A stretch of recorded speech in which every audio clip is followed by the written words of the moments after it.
अभी हम संधारित्र तथा संधारित्र के प्रकार के बारे में बहुत अच्छा से पढ़े।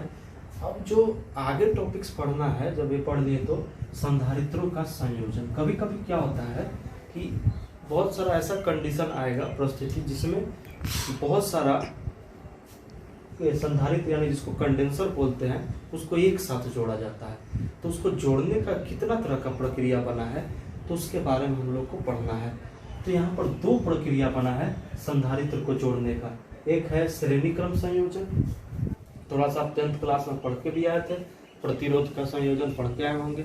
श्रेणी क्रम समानांतर सेम है और ये बहुत हेल्पफुल होने वाला है आगे के चैप्टर में। जैसे ही विद्युत धारा हम पढ़ाएंगे तो समझिए कि 50% सर्किट वाला पार्ट यही से सोल्व होगा। तो बहुत ये इंपॉर्टेंट टॉपिक्स है, यहाँ देखते हैं कि यही जो टॉपिक्स है आगे के क्लास में भी आएगा और विद्युत धारा में और बहुत मदद करने वाला है वहाँ पर। तो यहाँ देख लीजिए तो समझिए कि वहाँ रिवीजन ही होगा। तो यहाँ ध्यान से देखना है और बहुत अच्छे से हम लोग टेक्निक से सोल्व कर पाएंगे सर्किट को। तो दो तरह का क्रम पढ़ना है, किस तरह से जोड़ सकते हैं। पहला है श्रेणी क्रम संयोजन और दूसरा है समानांतर क्रम संयोजन। तो श्रेणी क्रम संयोजन के बारे में सबसे पहले हम लोग पढ़ते हैं, ठीक है। पहले इसको नोट कर दीजिए।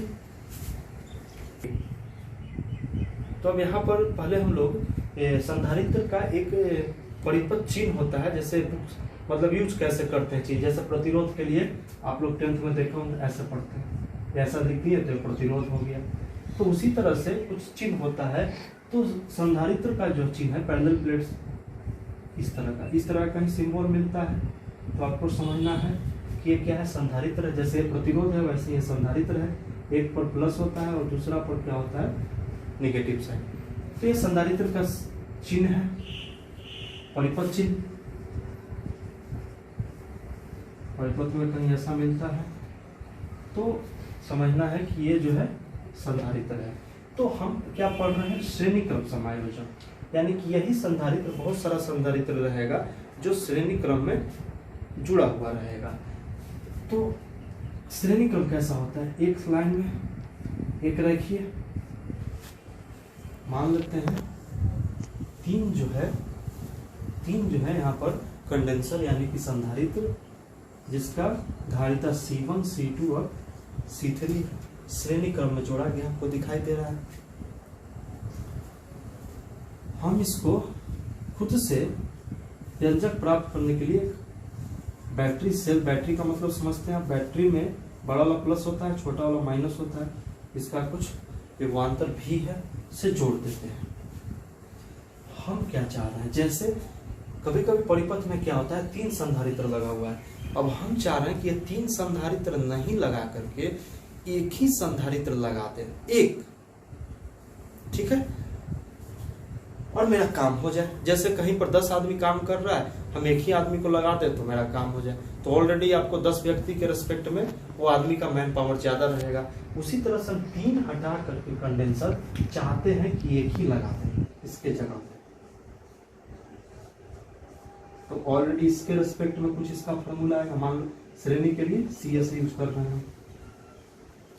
तो हम क्या चाह रहे हैं कि ये 3 नहीं रहे, अगर 3 जोड़ा हुआ है तो हम एक ही लगाए और मेरा काम हो जाए, जिसको हम लोग बोलेंगे समतुल्य संधारित्र के धारिता का एक फॉर्मूला यहाँ पर व्यंजक आने वाला है। तो हम चाहते हैं कि 3 नहीं रहे, एक ही लगाए और मेरा काम हो जाए। तो उसके लिए यहाँ पर देखेंगे आखिर इसके रिस्पेक्ट में क्या फॉर्मूला आएगा। समझना बहुत जरूरी है कि क्या पढ़ रहे हैं, इस बात को ध्यान देना है। तो सबसे पहले एक पॉइंट्स इसमें ख्याल रखना है। वो पॉइंट्स क्या है, जैसे ही हम यहाँ से चार्ज हमें पॉजिटिव से निकलेगा तो चार्ज देंगे तो आपको लग रहा है कि एक रेखीय है, सभी पर जो चार्ज लगातार बराबर जाएगा। तो इस पॉइंट को इसमें याद रखना है। एक पॉइंट जो है इंपॉर्टेंट है, कभी कभी ऑब्जेक्टिव क्वेश्चन में बोर्ड में आ जाते हैं कि श्रेणी क्रम में क्या समान होता है, तो आपको दिखाई पड़ रहा है। यानी हम लिख सकते हैं इस क्रम में प्रत्येक संधारित्र पर आवेश का मान समान तथा विभवांतर अलग अलग होता है। ये आपको याद रखना है। इस पॉइंट एक लाइन है कि आवेश यहाँ पर जो है समान होता है और विभवांतर जो है अलग अलग होते हैं। ऑब्जेक्टिव में पूछे जाते हैं बोर्ड्स में कि श्रेणी क्रम में क्या समान होता है प्रत्येक संधारित्र पर, तो क्या समान होते हैं, आवेश और विभवांतर क्या होता है, अलग अलग होता है। हम चाह क्या रहे हैं, 3 कंडेंसर के बदले एक ही कंडेंसर लगा और मेरा काम हो जाए, तो ये तीनों के रेस्पेक्ट में इसका कुछ तो फॉर्मूला आना चाहिए, तो वही हम ज्ञात करना चाह रहे हैं।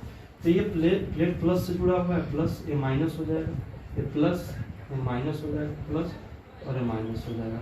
सभी पर आवेश क्या है, क्यू है।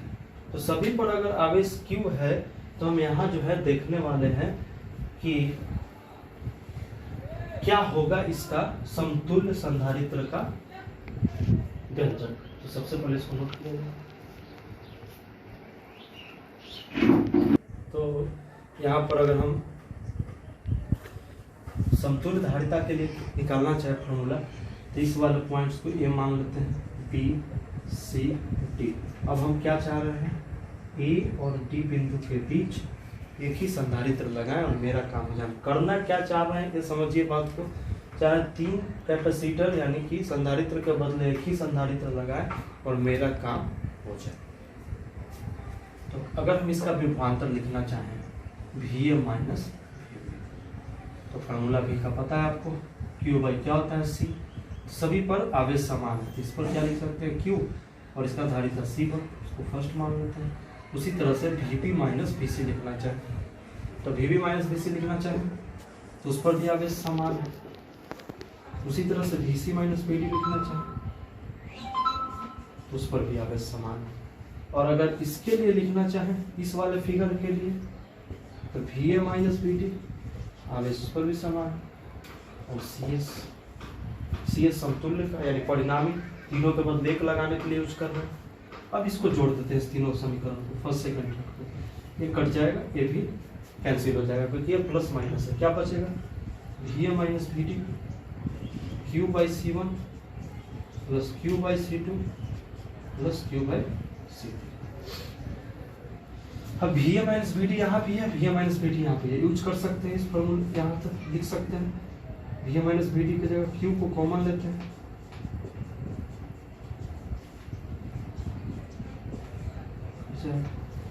तो यहाँ जो है समतुल्य यानी कि परिणामी जो है 3 के बदले 1 लगाना चाहें तो 1 by C one 1 by C two plus क्या यूज करेंगे 1 बाई सी थ्री। यानी अगर 3 कंडेंसर है यानी 3 संधारित्र है, हम 4 हैं, तो उसके बदले एक ही सर्किट में डाल दो, तीनों को हटा करके, तो सिर्फ उसके लिए परिणामी धारिता का क्या फॉर्मूला यूज करना पड़ेगा, 1 by C one 1 by C two और 1 बाई सी थ्री।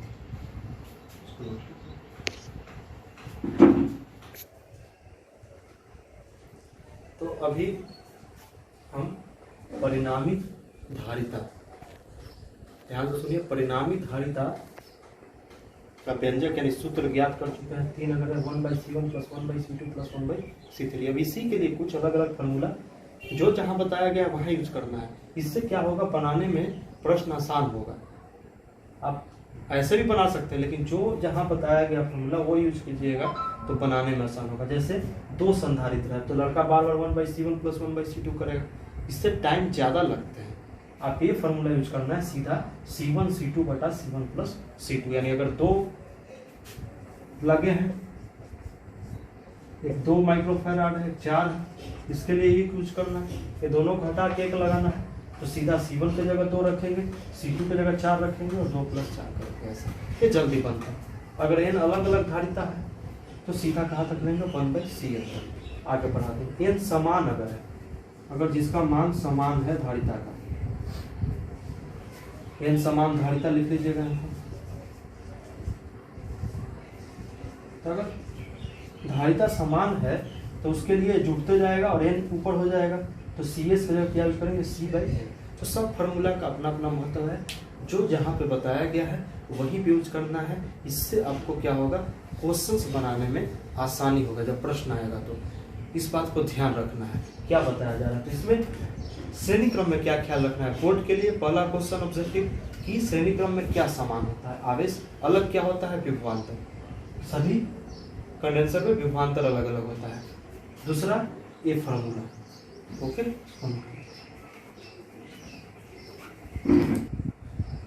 तो दूसरा संयोजन जो यहाँ पर है समानांतर क्रम संयोजन, जस्ट वैसे ही वही काम करना है। यहाँ पर भी 3 संधारित्र जो है समानांतर क्रम में लगे हुए हैं। समानांतर क्रम का मतलब क्या है, सभी का एक प्लेट जो रहेगा एक बिंदु पर और दूसरा जो प्लेट है एक बिंदु पर रहेगा।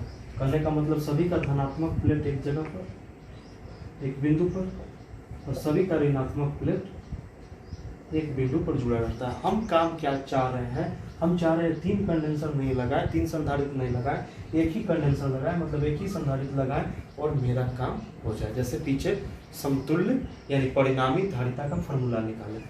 तो आपको इसमें दिखाई दे रहा है कि सभी का प्लस एक जगह और माइनस एक जगह है, तो क्या समान होने वाला है वोल्टेज। जितना वोल्टेज देंगे इसको, जरूरी नहीं कि भी लगाना है, जरूरी आप कुछ भी दीजिए, आप फिर भी कर सकते हैं, 0 हो जाएगा, यहाँ प्लस दे देंगे। हम खुद से जोड़े हैं अभी, तो यहाँ प्लस है और यहाँ क्या है माइनस साइन है। तो सभी पर वोल्टेज समान जो कि लिखे हैं और ये एग्जाम्स के लिए इम्पोर्टेंट है, इस वजह से पीछे आवेश जो है समान था, यहाँ पर आवेश अलग होता है। इस पॉइंट को ख्याल रखना है, यही बोर्ड में पूछता है कि समानांतर क्रम में क्या समान क्या आएगा, इस पर ध्यान देना है। तो यहाँ आवेश जो है अलग होता है और विभवांतर क्या होता है समान होता है, जस्ट उसका अपोजिट। अब वही काम इसमें भी करेंगे। हम चाह रहे हैं 3 कंडेंसर नहीं लगा के एक ही कंडेंसर लगाएं और मेरा काम हो जाए। तो क्या लिख सकते हैं यहाँ पर, तो यहाँ लिख सकते हैं समतुल्य के लिए कि अगर एक क्यू जा रहा है तो यही बढ़ रहा है Q1 Q2 और Q3 में, यानी अगर हम इस तीनों को जोड़ेंगे तो इसके बराबर आना चाहिए, क्योंकि यही बढ़ रहा है आगे टूट रहा है। तो Q बराबर हम क्या लिख सकते हैं Q1 plus Q2 plus Q3 और Q बराबर ये फॉर्मूला पीछे से C इंटू क्या यूज कर सकते हैं V, क्योंकि C बराबर क्या होता है Q बाई, तो Q बराबर क्या यूज कर सकते हैं, तो Q इसके लिए यूज कर रहे हैं क्योंकि एक इसके लिए यूज किए हैं, तो Q इसका क्या लिख रहे हैं C इंटू V। C क्या हो गया C, और V पोटेंशियल डिफरेंस, एक प्लस है और दूसरा माइनस है और विभव क्या है और तीसरा क्या, तो सिंपल जोड़ देते हैं, प्लस के चलते VA और VD। Q1 तो Q1 जा रहा है C1 में, तो Q बराबर फॉर्मूला यूज करते हैं C1 और V समान है, A और D है, तो VA माइनस क्या यूज करेंगे, सबका पोटेंशियल डिफरेंस समान है जैसा बताया, तो VA minus VD plus C3 VA minus VD, तो सब में कॉमन हो गया, VA minus VD VA minus VD cut गया।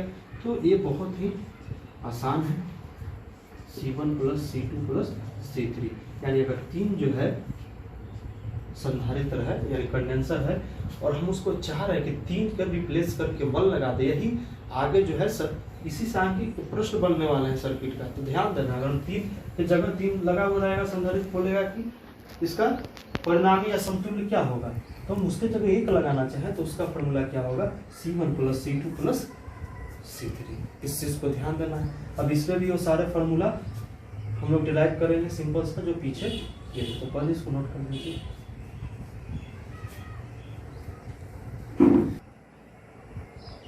तो अभी हम लोग देख चुके हैं कि समानांतर क्रम में परिणामी धारिता का क्या फॉर्मूला होता है, यानी 3 अगर है 3 को हटा के 1 लगाना चाहते हैं तो C1 plus C2 plus C3। और वैसे ही जो जहाँ बताया गया 2 के लिए तो कोई नॉर्मल है C1 प्लस C2, n अलग अलग धारिता वाला रहेगा, 3 की जगह n रहेगा, तो उसके लिए क्या फॉर्मूला यूज करेंगे C1 plus C2 plus C3 dot dot dot CN।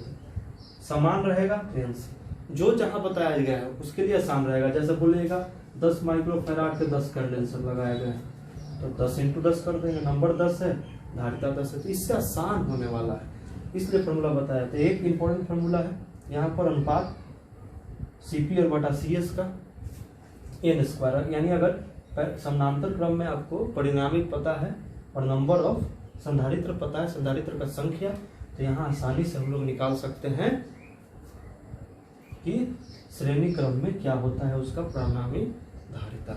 तो ये तो हुआ मतलब कि समानांतर क्रम और श्रेणी क्रम में क्या फॉर्मूला यूज करेंगे।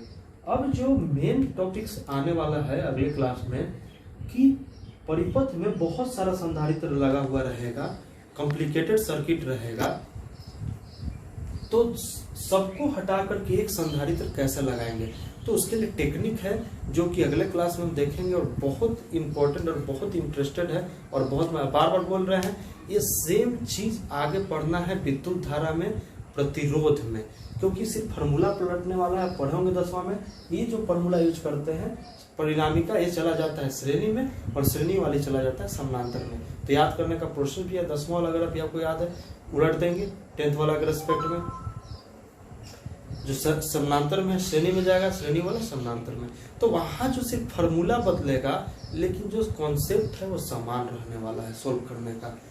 तो इस बात को समझिए कि अगर यहाँ पढ़ रहे हैं इस अध्याय में संधारित्र तो आगे हमारा प्रतिरोध का क्रम भी कंप्लीट हो रहा है। तो यहाँ अगर हम सोल्व करते देखेंगे अगले क्लास में तो काफी इंटरेस्टेड रहने वाला है।